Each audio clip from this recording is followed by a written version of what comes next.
Julia, seriously? You're still using that ancient phone from 2018?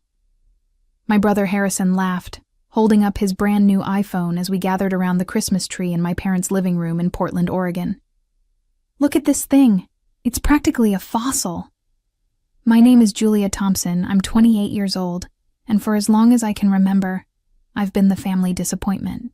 While my siblings splurged on designer clothes, luxury gadgets, and expensive dinners, I clipped coupons, shopped at thrift stores, and lived in a tiny studio apartment on the outskirts of town. What my family didn't understand was that every dollar I saved was a dollar invested in something bigger than they could imagine. It still makes calls and sends texts, I replied calmly, tucking my old phone back into my secondhand purse. That's all I need. My sister Brenda rolled her eyes dramatically, adjusting her new Cartier watch. Julia, you're 28 years old and you dress like you're shopping in our grandmother's closet. Don't you want nice things? The room fell into that familiar pattern of judgment I had grown accustomed to over the years. My mother, Margaret, sighed deeply while arranging expensive ornaments on the tree. Honestly, Julia, it's embarrassing sometimes. When people ask about my daughters, Brenda works in marketing for a prestigious firm and drives a BMW. And then there's you with your part-time jobs and extreme couponing.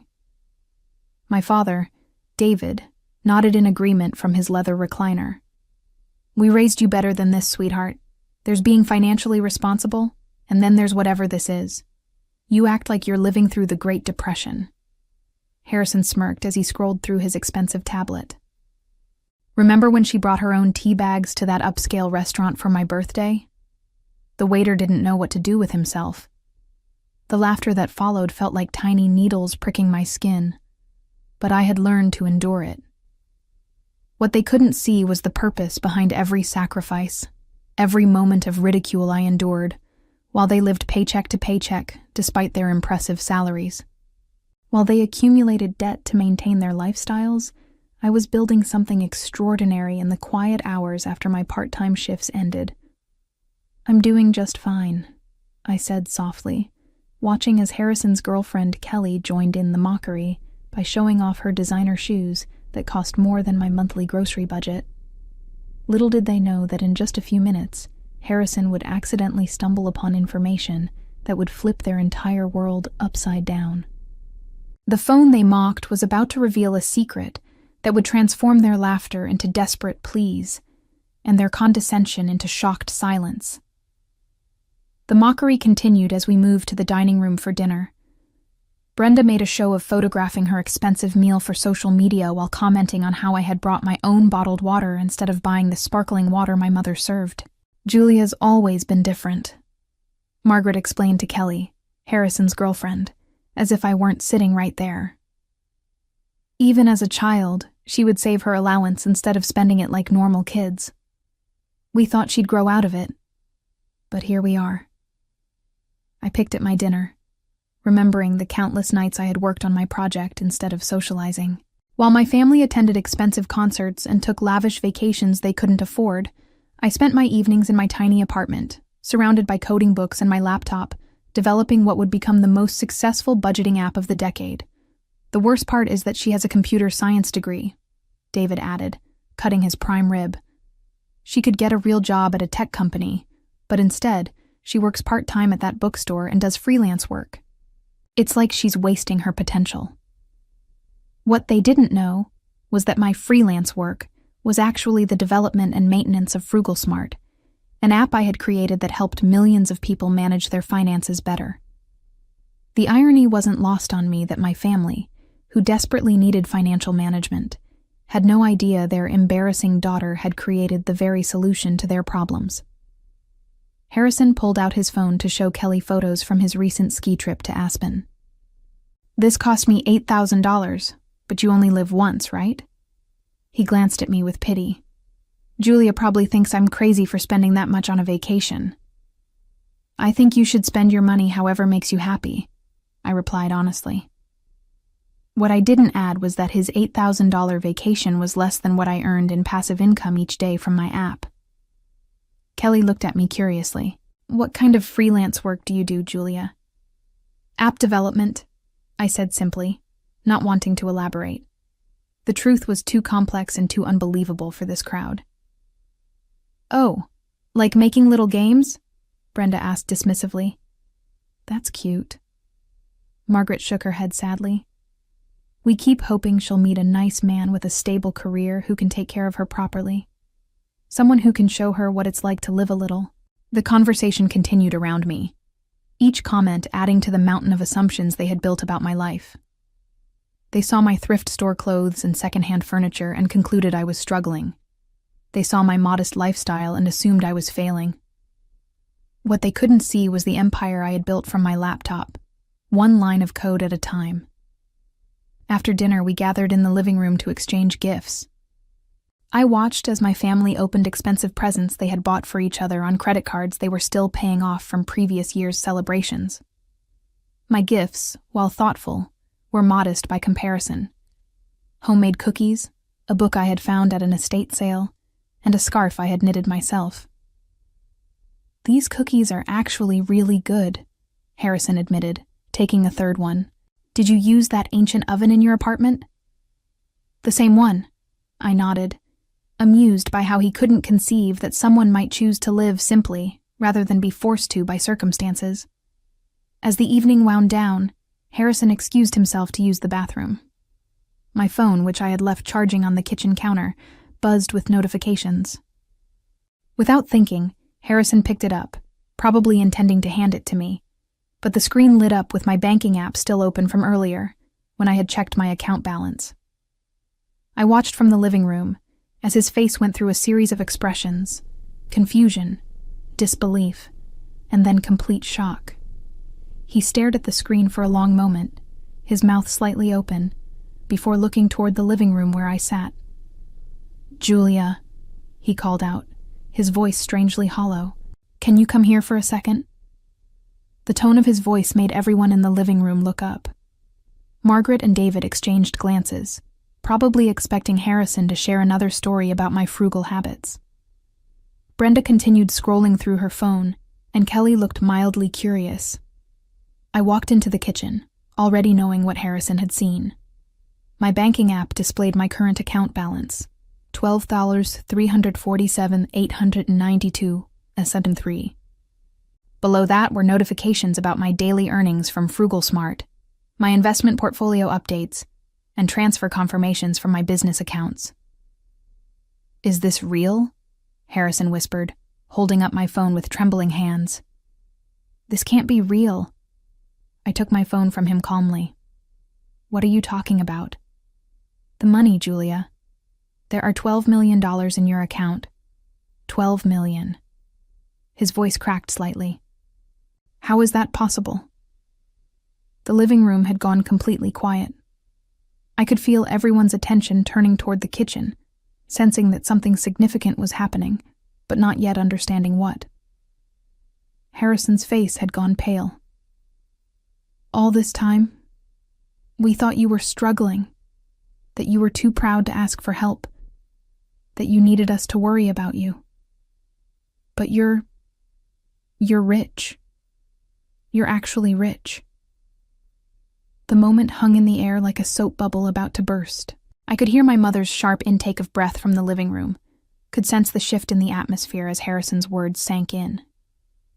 This was the moment everything would change. The moment my carefully maintained secret would explode their preconceptions and reveal the truth they never bothered to discover. What did you just say? Margaret's voice cut through the silence as she appeared in the kitchen doorway, David and Brenda close behind her. The color had drained from her face as she looked between Harrison and me. Harrison held up my phone again, his hands still shaking. Mom, Dad, you need to see this. Julia has $12 million. $12 million. The kitchen erupted into chaos.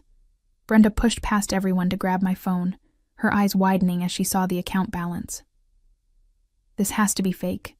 There's no way. Julia, is this some kind of joke app? Give me that, David demanded, snatching the phone from Brenda's hands. His reading glasses slipped down his nose as he studied the screen. These numbers, These can't be real. I stood calmly in the center of the storm, watching as my family processed information that contradicted everything they believed about me. Margaret gripped the kitchen counter, her knuckles white.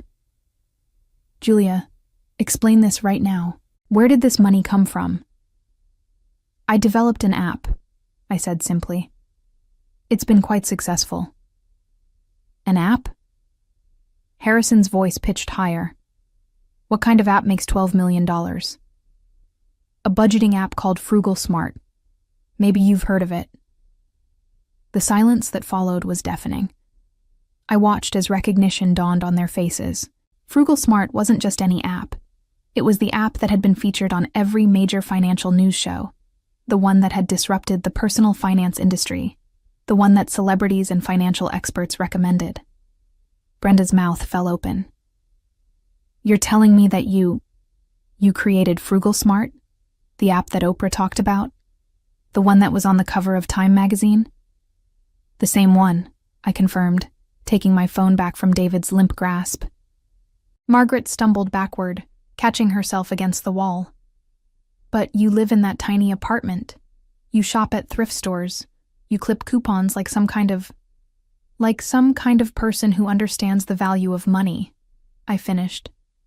The app teaches people to live below their means, to save and invest wisely. I practice what I preach. Harrison ran his hands through his hair, pacing in the small kitchen. All this time, while we were giving you advice about getting your life together, you were sitting on $12 million? While you were laughing at my lifestyle choices and calling me an embarrassment, I corrected. Yes. David's businessman facade cracked completely. Julia, honey, if we had known... You would have treated me differently, I interrupted. Which is exactly why I didn't tell you. Kelly, who had been silent through the entire revelation, finally spoke up. So when Harrison spent $8,000 on that ski trip, you could have paid for it without even noticing? I nodded. I make more than that in daily passive income from the app. The room fell silent again as the implications sank in. Every joke about my old phone, every comment about my thrift store clothes, every expression of pity for my supposed financial situation, all of it had been based on complete ignorance of my actual circumstances. Brenda's expression shifted from shock to something calculating. Julia, this changes everything. We're family. Families should support each other. I raised an eyebrow. Support each other? Like how you supported me when you called my lifestyle embarrassing at every family gathering? That was different, Margaret said quickly, her tone becoming wheedling. We were just concerned about you. We wanted what was best for you. What's best for me apparently wasn't good enough for you, I replied, until you found out it came with a bank balance you approved of. The transformation in my family's behavior was immediate and nauseating to watch. Within minutes of discovering my wealth, the same people who had spent years mocking my choices were suddenly full of praise and newfangled concern. You know what, Julia? I always admired your discipline, David said, his voice taking on a tone I had never heard before. Your mother and I were just saying the other day how smart you were to live so modestly. I almost laughed at the blatant lie. Really? Because 30 minutes ago you said my lifestyle was embarrassing. Margaret jumped in quickly. We were just worried about you, sweetheart. We thought you were struggling and we didn't know how to help without hurting your pride. My pride? I repeated incredulously. You thought calling me an embarrassment in front of strangers was protecting my pride? Harrison, who had been suspiciously quiet, suddenly perked up. Julia, I've actually been working on this amazing business idea. It's a social media platform for extreme sports enthusiasts. I just need some startup capital, maybe $2 or $3 million to get it off the ground. There it was. Less than 10 minutes after discovering my wealth, and the requests were already starting, Brenda chimed in eagerly. And I've been looking at this amazing condo downtown. It's only $1.5 million, which is nothing for you now. I could pay you back gradually. Pay me back with what money? I asked. Last I heard, you were maxed out on your credit cards. Her face flushed. That's exactly why I need this opportunity. The condo would be an investment. Property values are only going up. Kelly, emboldened by the conversation, stepped forward. Julia, I don't know if Harrison mentioned it, but we've been talking about getting married. A small wedding would be nice. Maybe something in Tuscany. I've seen venues there for around $300,000. You want me to pay for your wedding? I asked, turning to look at Harrison. The same brother who just 20 minutes ago was making fun of my phone? Harrison had the grace to look slightly ashamed.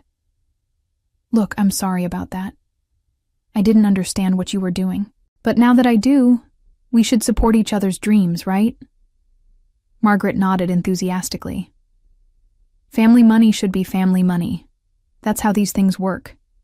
You can't just keep it all to yourself.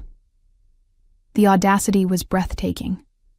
I looked around at these people who had spent years making me feel small and inadequate, who had pitied me and patronized me, and who were now standing in my parents' kitchen with their hands out like I owed them something. Let me understand this correctly, I said slowly. Yesterday, my lifestyle was so embarrassing that you apologized to strangers for my behavior. Today, you want me to fund your dreams with the money I earned from that same embarrassing lifestyle. David stepped forward with his most paternal expression. Julia, we're your family. Everything we have, we share. That's what family means. Everything you have? I laughed. What exactly are you offering to share with me? Your debt? Your financial stress? Your inability to live within your means? That's not fair, Brenda protested.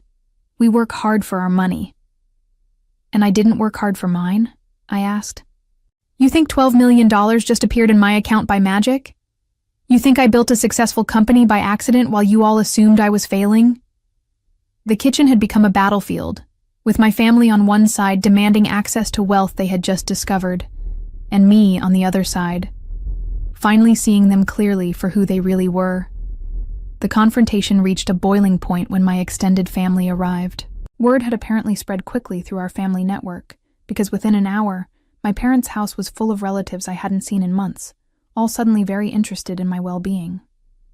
Uncle Robert, who had always treated me like the family failure, was now patting me on the back and calling me kiddo, like we had always been close. Julia, I've got this fantastic investment opportunity in renewable energy. It's a sure thing, and I know you'd want to get in on the ground floor. Cousin Patricia, who had made snide comments about my thrift store wardrobe at the last family reunion, was now gushing about how authentic and grounded I was. I've always said you were the smartest one in the family. I have this online boutique that just needs a little capital injection to really take off. My grandmother, who had arrived in what must have been record time, sat me down on the couch and took my hands in hers.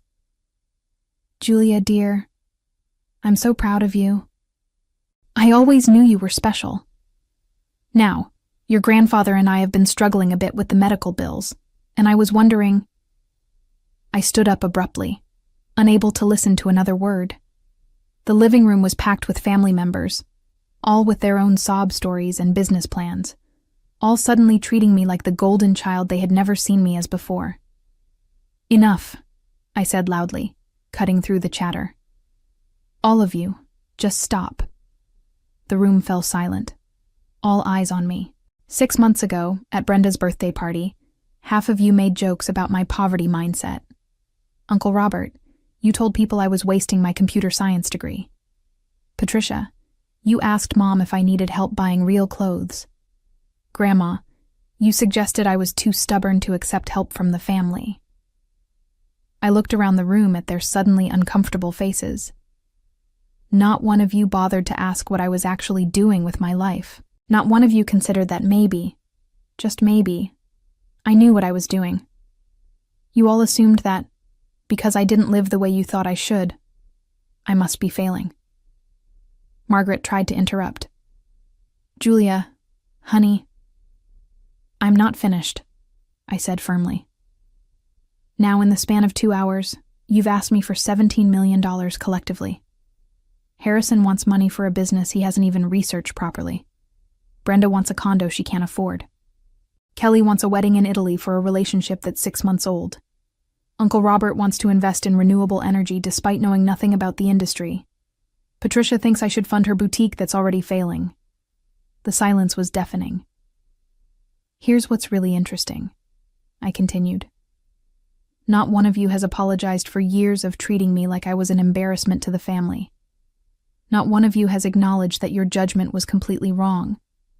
Instead, you've decided that now that I have money, I owe it to you. David stood up, his face red with frustration. Julia, we're your family. We love you. We've always loved you. I started laughing. I couldn't help it.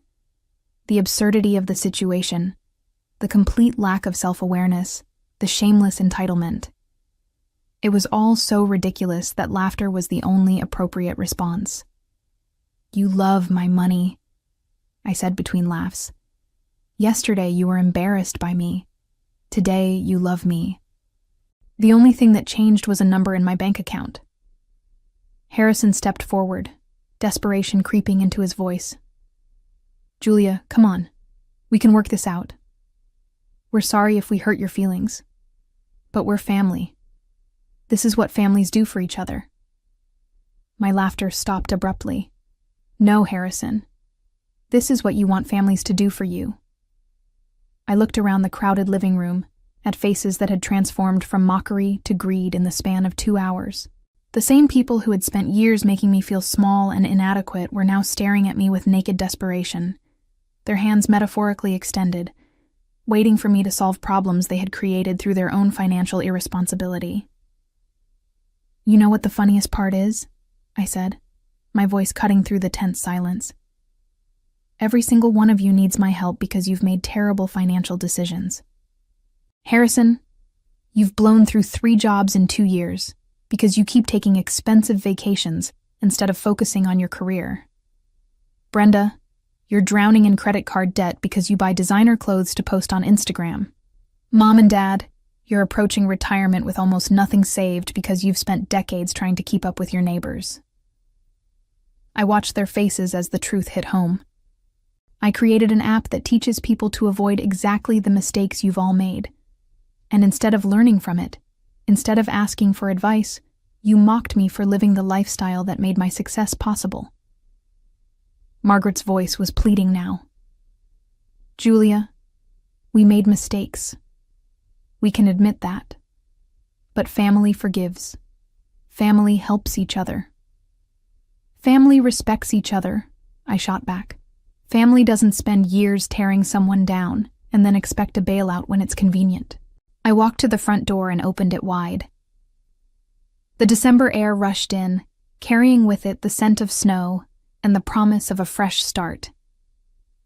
Here's my final answer to all of your requests, I said, turning back to face the room full of shocked relatives. No. No to the business investments, no to the condo, no to the wedding, no to the medical bills, and no to every other hand you're going to stick out. You can't be serious, Harrison said, his voice cracking. Dead serious. The same determination you all mocked is the same determination that's going to keep my money exactly where it is, with the person who earned it. The explosion of outrage was immediate and predictable. This is ridiculous, Uncle Robert shouted, his face turning purple. You can't just hoard wealth while your family struggles. Watch me, I replied calmly. Brenda burst into tears, though I suspected they were more manipulative than genuine. Julia, I'm your sister. How can you just abandon me? The same way you abandoned me every time someone asked about your embarrassing sister, I answered. Harrison made one last desperate attempt. Julia, if you do this, you'll regret it. Family is all we have. Money doesn't last forever. I smiled at him, the same brother who had made fun of my phone just hours earlier. You're right, Harrison. Family is all we have, which is why it's so important to choose wisely. The implications of my words hung in the air. I wasn't just refusing their requests, I was cutting them off entirely. "You're making a huge mistake," David said, his voice cold with anger.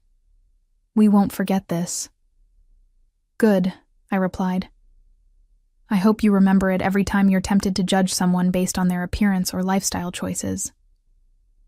Patricia tried a different approach.